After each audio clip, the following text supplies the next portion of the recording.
In terms of mobile video, there's the question of the WAP, a website for mobile and apps. And consumers, publishers, the industry is trying to figure out what's the direction, what's happening. Yeah, I don't think it's all or nothing. I think what it really is to think about it from a consumer perspective. Most consumers want a lot of navigation, a very easy way to access what they're looking for, kind of a straight line. And that's what an app does. And so what we found is that, consumers love apps because it gets them where they want to go very, very quickly. On the other hand, there are some consumers who want deeper content and they're prepared to use a WAP. So it really isn't, is one better than the other. It really has to do with, first of all, functionality. Right now, given just the technological limitations, WAPs tend to be slower. Apps are very fast. And so what we found in the Olympics was that of all the people who accessed the Olympic website, NBCOlympics.com, 75% did it through an app, and only 25% came there from a WAP. And what we've decided is just that we're going to make as many apps available for our content as possible, and we'll figure out which ones work and which ones don't.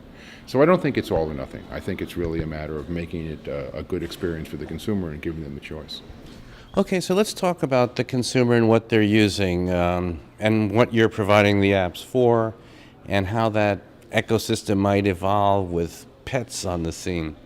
Well, pets was a term that I coined to just sort of reflect a personal electronic tablet, because right now it's the iPad.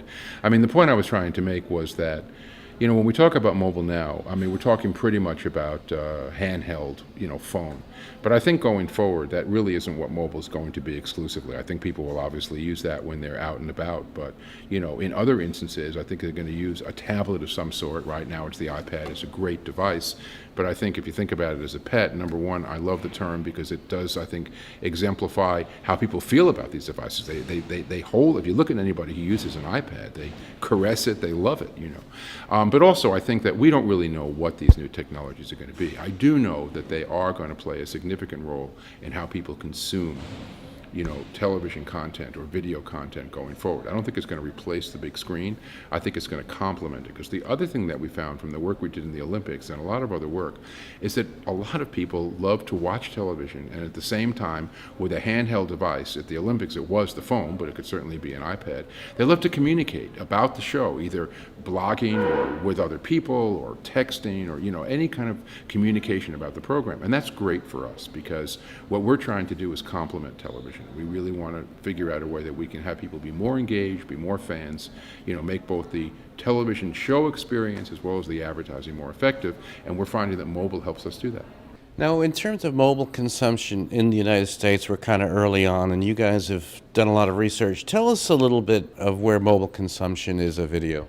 Well, right now about somewhere between 25 and 30% of handhelds are smartphones, and those are phones that basically make it possible to look at video in a way that's at all comfortable. Before that, people would just find it to be a very, very bad experience. So there's a lot of growth. By the end of 2011, it's assumed that probably 1 out of 3 will be handhelds, will be smartphones. But that means that 2/3 of people who are using handhelds are still really not able to use video.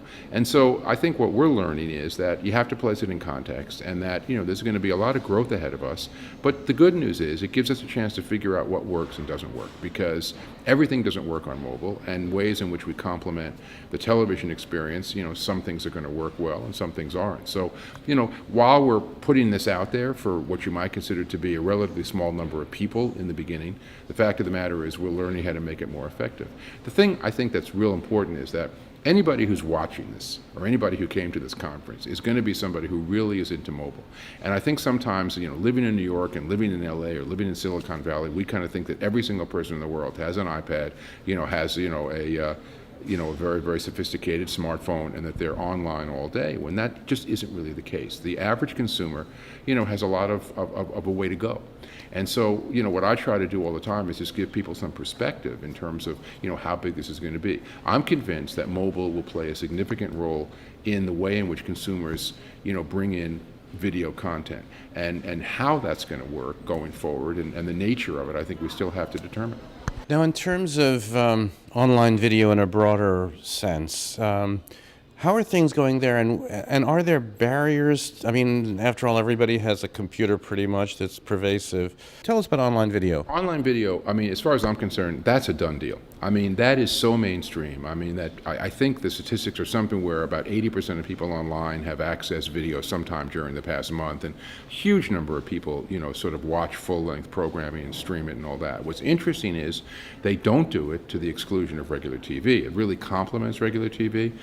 But the reality is that, I think that online took about 3 or 4 years, video use, to really become very, very mainstream. If that holds true to the phone, then really within the next 2 or 3 years, we're probably going to see the same percentage of people accessing significant amounts of video on their mobile devices as they're doing it online. But, I mentioned in the talk today that online is like a toaster. I mean, the fact of the matter is, it's not sophisticated or special or particularly sexy to folks anymore.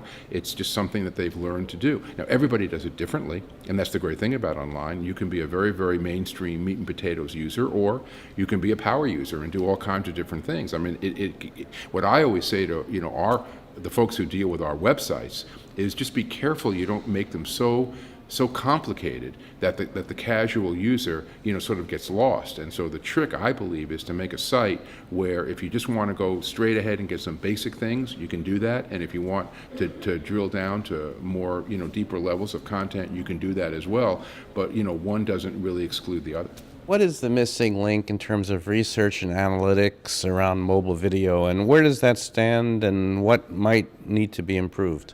It's how to measure it. I mean, that's the problem. Right now, we are really in the prehistoric ages with respect to measuring video. And, the holy grail for us in terms of measurement is going to be single source data. That means that one individual provides data on how they're using TV, the internet, and mobile. And right now, it frankly isn't possible. I mean, there are some experiments in terms of methodology that are trying to do it. That's what we need to do. And obviously, a really important part of that is the ability to measure, video and actually any other kind of information that's being accessed from phones. It's generally now a very difficult and imprecise process, but you know what? Every year things get better, and again, I think that, just as the internet measurement has improved significantly over the past 3 years, I'm looking forward, I'll see you in a year, and I think that both the use of mobile and the way we measure it is going to improve significantly as well. Very good. Well, thanks for your time. Thank you, Andy. Good to see you. Few people spend time on 10 or more sites, and again, this is per month, not per week. So the average number of sites that are regularly accessed is 4.5. I think I heard this morning that